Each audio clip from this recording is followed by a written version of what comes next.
ஈன்றவன் தன் புதல்வர்கள் சுகமாக வாழ வேண்டும் என்றே எண்ணுவான். அவர்களின் எதிர்காலம் நல்முறையில் அமைய வேண்டுவான். அக்காரணத்தினால் தன் சந்ததியினருடைய எதிர்கால வாழ்வினை தானே நிச்சயிக்க வேண்டும் என்று தீர்மானம் கொள்வான். தந்தை எந்த பாதையை கடந்து வந்தாலோ, எந்த பாதையில் கரடுமுரடான கற்களை கண்டானோ, தான் விழுந்தெழுந்து நடந்து வந்த மார்க்கம் எதுவோ அந்த மார்க்கத்தில் தான் மகனும் நடக்க வேண்டும் என்று வாரிசை என்ற தந்தை எண்ணுவான். அது தவறல்ல, உத்தம எண்ணமாகும். எனினும் 3 விஷயங்களை குறித்து சிந்திப்பதற்கு அனைவரும் மறந்து விடுகின்றனர்.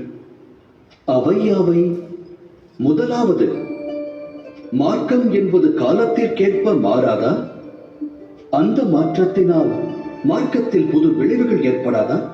அவ்வாறு இருக்க கடந்து வந்த மார்க்கமானது நிகழ்காலத்திற்கு ஏற்றதாகுமா? இரண்டாவது விஷயம், பெற்றோர்களுக்கு சந்ததியினர் முக்கியமானவர்களா? ஆம், நல்லொழுக்கத்தை அவர்களுக்கு வழங்குவது ஈன்றவரின் கடமை. ஆனால் வாழ்வில் துணை எல்லாம் வல்ல இறைவனே ஆவான். அவ்வாறு இருக்க தந்தைக்கு எவ்வழியில் வெற்றி கிட்டியதோ அதே வழியில் செல்வதால் பிள்ளைக்கும் வாழ்வில் வெற்றியானது கிடைத்து விடுமா? இறைவனே அறிவான். மூன்றாவது விஷயம், தடைகளை கடக்கும் அனுபவம் வாழ்வுக்கு நன்மையை தரும். வாழ்வை நல்வழிப்படுத்த அனுபவ பாடம் அவசியமாகும்.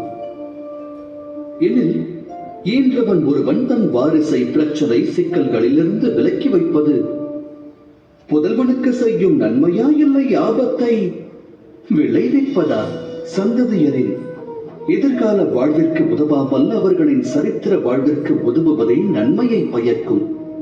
அவ்வகையில் சந்ததியருடைய வாழ்வின் வழியை அமைக்க முற்படாமல் அவர்களுக்கு வாழ்வின் தடைகளை கடக்கும் சக்தியையும் மனோபலத்தையும் வாரி வழங்கினால் அது நல்வழியை காட்டாதா?